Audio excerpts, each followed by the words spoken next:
आज तो मैंने कमाल ही कर दिया। इतनी बढ़िया पास्ता की डिश बनाई और उसमें पंपकिन भी था। हमारे खाने का मेन्यू हमारा गार्डन डिसाइड करता है और गार्डन में से आजकल बहुत से पंपकिन्स का हार्वेस्ट मिल रहा है।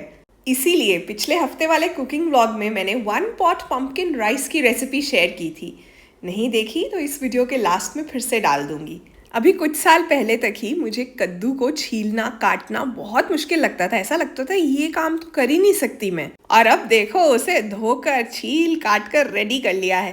पैन में उबला हुआ पानी डाला है और फिर उसमें डाला है पास्ता और पंपकिन के पीसेस को भी मैंने एक पैन में डाल लिया है क्योंकि इन्हें भी सॉफ्ट करना है, पकाना है।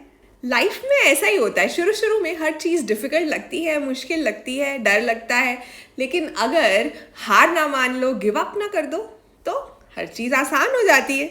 या फिर यूँ कह लिया जाए कि हमें मुश्किल चीज़ें करने की आदत हो जाती है। अच्छा, ज़रा कमेंट सेक्शन में ये बताना कि पंपकिन फ्रूट है या वेजिटेबल। अपना नाम और शहर भी साथ में लिखना, मुझे भी पता चले कहाँ से आप मेरा वीडियो देख रहे हो।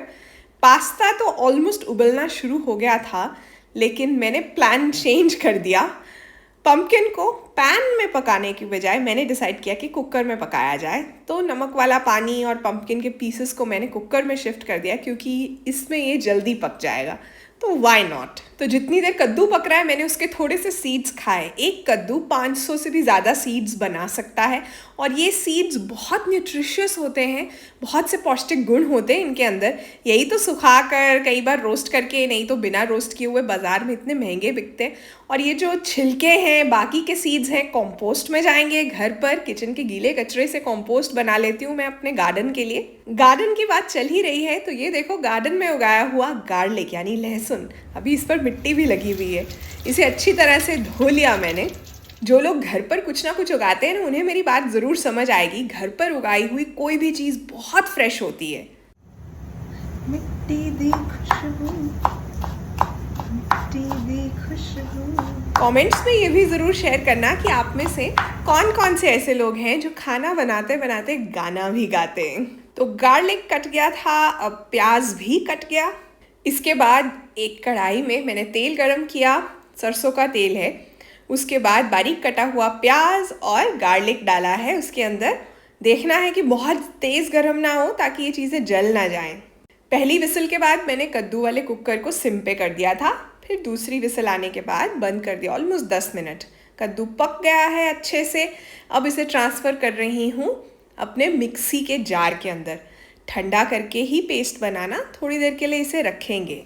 वैसे तो कद्दू अच्छे से पक गया था, उसकी पेस्ट कुकर में ही बनाई जा सकती थी, लेकिन क्योंकि पास्ता की सॉस स्मूथ होनी चाहिए, उसमें चंक्स नहीं होने चाहिए, घर में ये जो छोटे मोटे बदमाश होते हैं वो भी खा लें, इसलिए बिल्कुल फाइन पेस्ट बना ली है। ऐसी दिख रही है। प्याज और गार्लिक वाली कढ़ाई में पेस्ट को भी शिफ्ट कर दिया।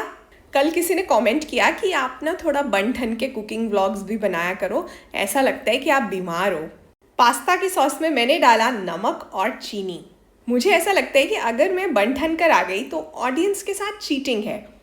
सबसे पहले ये देख लो, ताज़ा बेसिल लेने आई हूँ क्योंकि पास्ता बन रहा है। इटालियन डिशेस में इटालियन बेसिल तो बनता ही है ना। और इसके बाद थोड़े और रफेज के लिए मैंने ली है ब्रोकली, जो कि डीप फ्रीज़र में स्टोर की हुई है। ये भी घर की ब्रोकली है।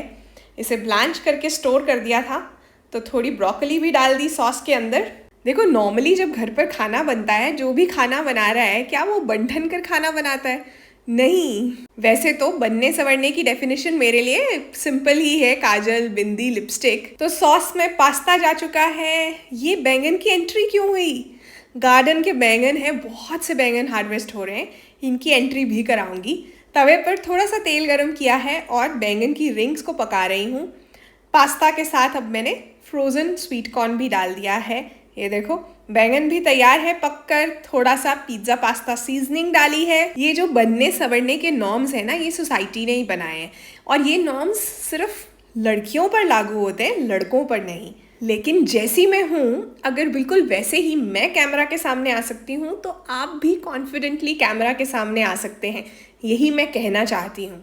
और ये हेयर, स्किन, ब्यूटी इंडस्ट्री के आने के बाद लोग भूल चुके हैं कि नॉर्मली लोग कैसे दिखते हैं, उनकी स्किन कैसी दिखती है, उनके बाल कैसे होते हैं।